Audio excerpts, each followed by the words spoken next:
Juliette Seban, bonjour. Vous êtes Bonjour. directrice exécutive du FID, qui est le Fonds d'innovation pour le développement. Oui, tout à fait. Donc, le FID a été créé en décembre 2020 à l'occasion du Conseil présidentiel de développement. C'est une initiative présidentielle dans la lignée des recommandations du rapport du député Hervé Berville sur la modernisation de l'aide au développement.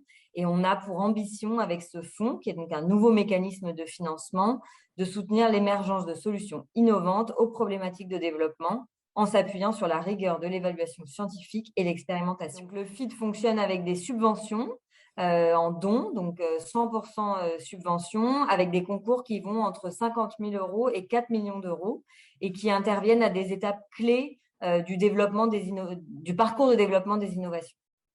Alors, votre stratégie de financement, c'est laquelle?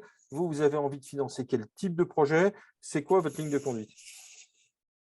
Donc, nous, on a envie de financer des projets qui rentrent donc dans le mandat du FID, qui est la lutte contre la pauvreté et les inégalités. Donc, on a on regarde cela de près quand on analyse les projets qui nous sont soumis. L'objectif final des projets est bien la lutte contre la pauvreté et les inégalités. On peut financer des innovations dans tout secteur.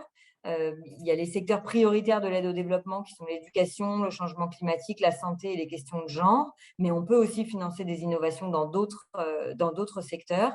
Et ce qui est important, c'est qu'on a une définition de l'innovation qui est vraiment très large, qui consiste à dire, voilà, toute solution qui améliore l'existant par rapport aux alternatives et que ça soit une innovation technologique, de processus, de rapidité, de faisabilité.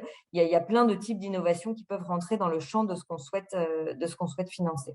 On répond à plusieurs besoins. Il y a la question des petits montants.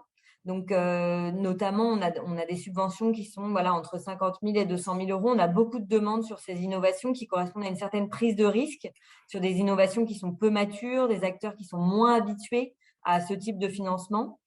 Une des particularités importantes du FID, c'est le lien avec la recherche. Et donc, on essaye vraiment de mettre en lien le monde de l'innovation et le monde de la recherche, notamment pour évaluer le potentiel d'impact des solutions qu'on finance.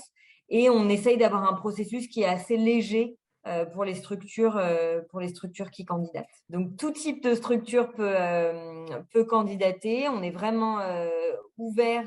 Toutes les structures sont éligibles, donc que ce soit des instituts de recherche, des gouvernements, des ONG, des entreprises privées. L'Afrique dans tout ça? Donc, il est tout à fait possible que ce soit des entreprises africaines qui candidatent ou des entreprises en France qui travaillent en Afrique. Voilà, toutes ces entreprises sont éligibles. Et ces critères de sélection sont au nombre de 3. Le premier, c'est la question de l'impact de votre solution. Le second, c'est la question du coût-efficacité. Et le troisième, le potentiel de passage à l'échelle. Donc, Alors, tout ça est… Je vous en prie. l'impact, ça veut dire quoi alors? Donc, l'impact, nous, ce qu'on vous demande en fonction du niveau de maturité de votre innovation, c'est une fois que vous avez passé l'étape d'un pilote en conditions réelles de votre innovation, c'est de pouvoir démontrer l'impact sur la lutte, sur la pauvreté et les inégalités de votre solution.